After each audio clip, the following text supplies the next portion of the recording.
ആലത്തൂരിൽ ഒരു മന്ത്രി മത്സരത്തിനിറങ്ങുമ്പോൾ സംസ്ഥാന സർക്കാരിന്റെ പ്രവർത്തനങ്ങൾ കൂടിയാണ് വിലയിരുത്തപ്പെടുകയെന്ന് രമ്യ ഹരിദാസ് എം.പി. മണ്ഡലം നിലനിർത്താനാകുമെന്നാണ് പ്രതീക്ഷയെന്നും രമ്യ ഹരിദാസ് പറഞ്ഞു.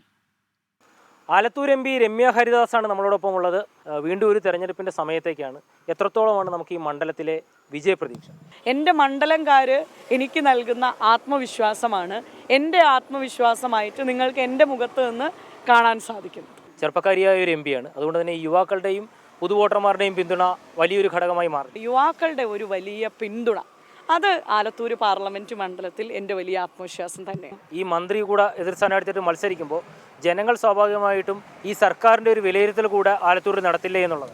ഇപ്പോൾ മന്ത്രിയല്ലല്ലോ മത്സരിക്കുന്നത്, രണ്ട് ആശയങ്ങൾ തമ്മിലാണല്ലോ മത്സരം നടത്തുന്നത്. അപ്പം അതാ ഞാൻ പറഞ്ഞത്, ജനങ്ങളെ സംബന്ധിച്ച് കമ്മ്യൂണിസ്റ്റുകാരും പോലും പറയുന്നത്, കാരണം കമ്മ്യൂണിസ്റ്റ് പാർട്ടിയുടെ നയങ്ങളിൽ തെറ്റായിപ്പോയി, കാരണം മുതലാളിത്ത പാർട്ടിയായിട്ട് കമ്മ്യൂണിസ്റ്റ് പാർട്ടി മാറിപ്പോയി എന്നുള്ള ചിന്ത ഏറ്റവും താഴെ തട്ടിലുള്ള കമ്മ്യൂണിസ്റ്റ് അനുഭാവിയുടെ കുടുംബങ്ങളിലെ ആളുകളോട് സംസാരിക്കുമ്പോൾ പോലും പറയുന്നുണ്ട്. അപ്പോൾ അവർക്കറിയാം എന്താണ് ഇന്നത്തെ കാലഘട്ടത്തിൻ്റെ ആവശ്യം. ഇത്തവണയും വലിയ ഭൂരിപക്ഷത്തിൽ തന്നെ ആലത്തൂരിൽ നിന്ന് വീണ്ടും പാർലമെന്റിലേക്ക് എത്തുമെന്ന് പ്രതീക്ഷ.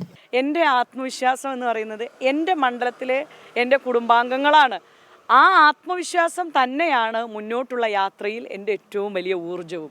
അത് തന്നെയാണ് എൻ്റെ കൈമുതലായിട്ടുള്ളത്. തീർച്ചയായും ആലത്തൂർ എം.പി. രമ്യ ഹരിദാസാണ് നമ്മളോട് സംസാരിച്ചത്. ഒരു തെരഞ്ഞെടുപ്പ് പടിവാതിക്കൽ എത്തി നിൽക്കുമ്പോൾ വലിയ ആത്മവിശ്വാസത്തിലാണ്. ഇനി തെരഞ്ഞെടുപ്പ് പ്രചരണ ഘട്ടത്തിൻ്റെ സമയങ്ങളാണ്. അവിടെയും ഇനി രമ്യ ഹരിദാസിനെ വീണ്ടും കണ്ടുമുട്ടാം. എസ് ശ്യാംകുമാർ, 24 കൊച്ചി.